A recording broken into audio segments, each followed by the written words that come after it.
एक समय की बात है, गांव के पास एक बड़ा सा कुआं था। उसकी गहराई का अंदाजा लगाना मुश्किल था। एक दिन गांव की सबसे विशाल और दूध देने वाली गाय, जिसका नाम गौरी था, अपनी प्यास बुझाने के लिए उस कुएं के पास गई। गौरी इतनी बड़ी और भारी थी कि जैसे ही उसने कुएं में झांका, उसका संतुलन बिगड़ गया और धड़ाम से वो कुएं के गहरे पानी में जा गिरी।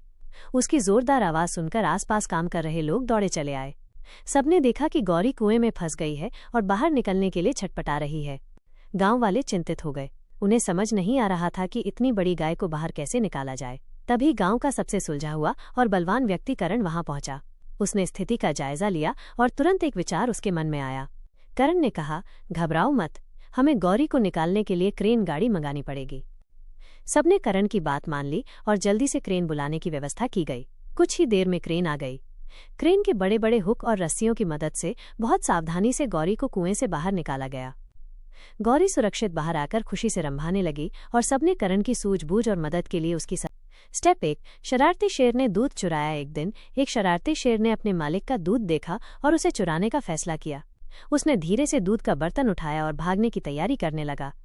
स्टेप 2, बिल्ली ने देखा और पीछा किया। जैसे ही शेर दूध लेकर भागा, घर में रहने वाली नन्ही बिल्ली ने उसे देख लिया। बिल्ली को बहुत गुस्सा आया कि शेर उसका दूध चुरा रहा है और उसने तुरंत शेर का पीछा करना शुरू कर दिया। स्टेप 3, तेज दौड़ और पीछा। शेर जितनी तेजी से भाग सकता था भाग रहा था और बिल्ली भी उतनी ही तेजी से उसके पीछे दौड़ रही थी। दोनों एक दूसरे को पकड़ने और बचने की कोशिश में थे। स्टेप 4, दूध गिरा और पकड़े गए। भागते भागते शेर से दूध का बर्तन छूट गया और सारा दूध जमीन पर फैल गया। तभी बिल्ली ने शेर को पकड़ लिया और शेर को अपनी गलती का एहसास हुआ। क्या आप ऐसी ही कबूतर और सांप की कहानी। स्टेप 1, कबूतर और उसके अंडे। एक घना जंगल था जहां एक ऊंचे पेड़ पर एक कबूतर रहता था। उसने बड़े प्यार से अपना घोंसला बनाया था और उसमें 2 सफेद अंडे दिए थे। कबूतर अपने अंडों की बहुत देखभाल करता था और उन्हें जल्द से जल्द फूटते देखने का इंतजार कर रहा था। स्टेप 2, सांप की नज़र। एक दिन कबूतर दाना चुगने के लिए अपने घोंसले से दूर उड़ गया।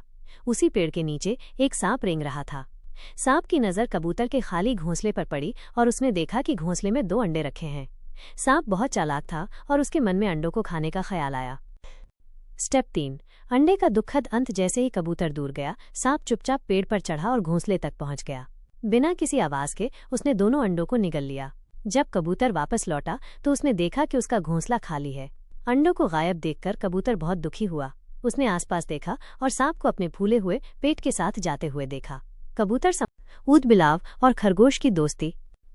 एक घने जंगल में जहां पेड़ों की छांव हमेशा ठंडी रहती थी, एक नदी के किनारे नीरज ऊदबिलाव रहता था। नीरज पानी में ही सबसे ज्यादा खुश रहता था। उसके लिए नदी उसका घर थी। उसी जंगल में एक प्यारा फुर्तीला छोटू खरगोश भी रहता था। छोटू भले ही पानी से थोड़ा डरता था, पर उसे नीरज के साथ खेलना बहुत पसंद था। वे दोनों अक्सर नदी के किनारे मिलते। नीरज पानी में डुबकियां लगाता और छोटू किनारे पर बैठकर उसकी कलाबाजियां देखता। उनकी दोस्ती जंगल में सब जानते थे। एक दिन आसमान में काले बादल छा गए और देखते ही देखते मूसलाधार बारिश होने लगी। बारिश इतनी तेज थी कि नदी का पानी बढ़ने लगा और जल्दी ही किनारों से बाहर आकर जंगल में फैलने लगा। छोटू घबरा गया। वो जानता था कि वो पानी में नहीं रह सकता। नीरज ने जब छोटू को डरा हुआ देखा तो वो तुरंत उसकी मदद के लिए पानी से बाहर निकला। छोटू, जल्दी से मेरी पीठ पर बैठ जाओ, मैं तुम्हें किसी ऊंची जगह ले चलता हूँ, नीरज ने कहा। छोटू तुरंत नीरज की पीठ पर कूद गया। नीरज, जो पानी में रहने का आदी था, अपनी पूरी ताकत से तैरने लगा।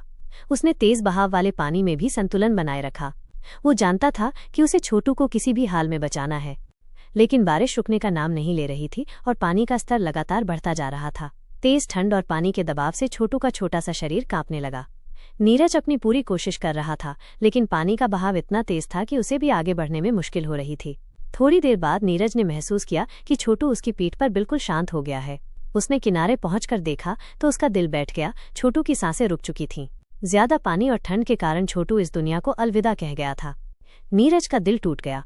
उसने अपने सबसे अच्छे दोस्त को खो दिया था। बारिश थोड़ी थमने पर नीरज ने पूरी लगन से एक ऊंची और सूखी जगह खोदी। उसने छोटू को प्यार से उस जगह पर लिटाया और धीरे धीरे मिट्टी से ढक दिया। नीरज ने छोटू की कब्र पर कुछ ताज़ी पत्तियां और फूल भी रखे ताकि छोटू हमेशा उसकी यादों में जिंदा रहे। एक समय की बात है, दिल्ली में 3 बिल्लियां रहती थीं।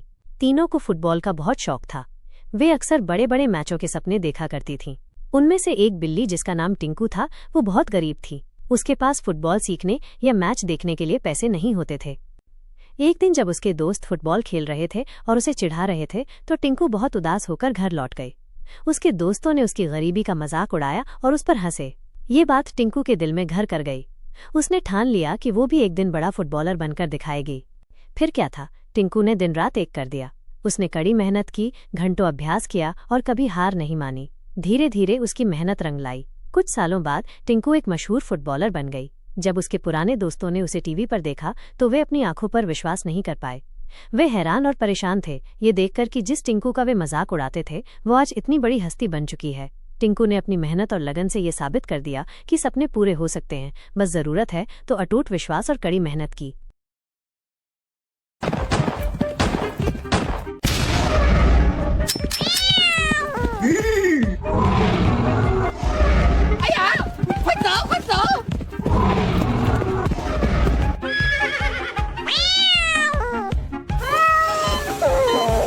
बहुत सारे बच्चों के साथ खुशी खुशी एक घर में रहते थे। अचानक एक भयंकर तूफान और तेज बारिश आई और उनका घर टूट गया।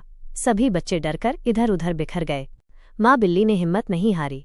उसने दिन रात मेहनत करके बारिश में भीगते हुए लकड़ियों और पत्तों से एक नया घर बना लिया अपने सभी बच्चों के लिए। जब घर तैयार हो गया तो उसने अपने बच्चों को आवाज दी और वे सभी सुरक्षित अपने नए घर में आ गए। अब वे फिर से खुश और एक साथ।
गंगा नाम की एक मेहनती गाय थी जो बड़े धैर्य से अपने खेत में गन्ना उगाती थी। वो हर पौधे को प्यार से सींचती, उसकी देखभाल करती और उसकी लगन का ही नतीजा था कि खेत हरा भरा हो गया था। ये गन्ना सिर्फ उसकी फसल नहीं बल्कि उसके जीवन का आधार था जिससे वो अपनी रोजी रोटी चलाती थी। एक दिन जब गंगा खेत में काम कर रही थी तो उसने कुछ शरारती बंदरों को अपने खेत में घुसते देखा। वे बिना किसी दया के उछल कूद करते हुए उसके लहलहाते गन्ने को तोड़ने और खाने लगे। देखते ही देखते उन्होंने खेत का एक बड़ा हिस्सा बर्बाद कर दिया। गंगा का दिल टूट गया, उसकी आंखों में आंसू आ गए। उसकी सालों की मेहनत पल भर में मिट्टी में मिलती दिख रही थी। इस मुश्किल घड़ी में भी गंगा ने अपना धैर्य नहीं खोया। उसने सोचा कि रोने से कुछ नहीं होगा, बल्कि उसे कुछ करना होगा। उसने तुरंत अपने मोबाइल से पुलिस को फोन किया और कांपती आवाज में अपनी सारी परेशानी बताई। पुलिस ने गंगा की बात सुनी और उसे तुरंत मदद का आश्वासन दिया। कुछ ही देर में पुलिस की गाड़ी खेत पर पहुंच गई और पुलिसकर्मियों ने तुरंत कार्रवाई करते हुए बंदरों को पकड़कर जेल भेज दिया। गंगा ने अपने धैर्य और सही कदम से अपना मिशन।